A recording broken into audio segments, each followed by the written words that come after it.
ورحمة الله وبركاته. وعليكم السلام ورحمة الله. قالنا بودا وهم مدورا على الله توكيجا نكيا أبراهيم نبي أمورا أنبياء النجا سنين ما نما هندا فنر كمان أدي في الراجا أنا في أنتيسا مرسا بودا بيا دادا أملي نمودا درجاري تابعي خنسابا بودا علماء إسلام دالاني دالجسام بكورسة توحيدا إسام كنامرا وسومبا ميادا نكيا أبراهيم ربي رياودا الرهاجراتو بداهم دقيسا خارجين أدا ويا رانتنا هنرد أبدي يوتين تالي يادو وانتا أدا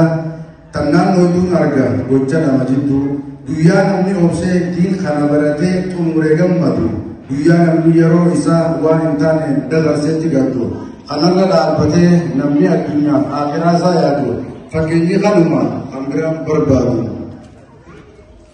Nuti nazir rukun dupi ajaiba mewan takalala gafa biyajiru untum mangkenyau pandira bidala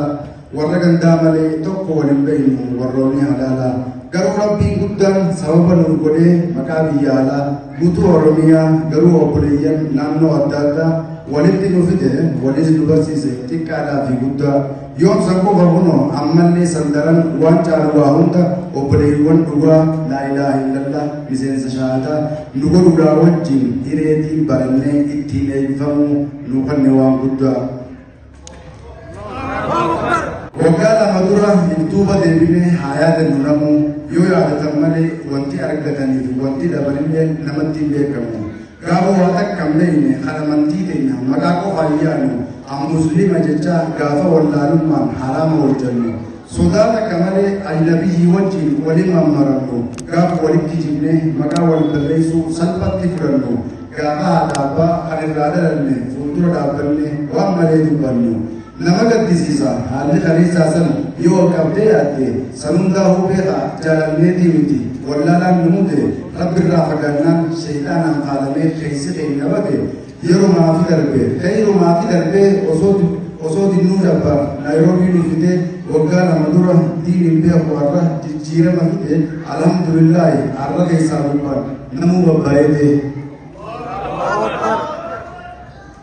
kana malee hundi hongoo keessa jira kan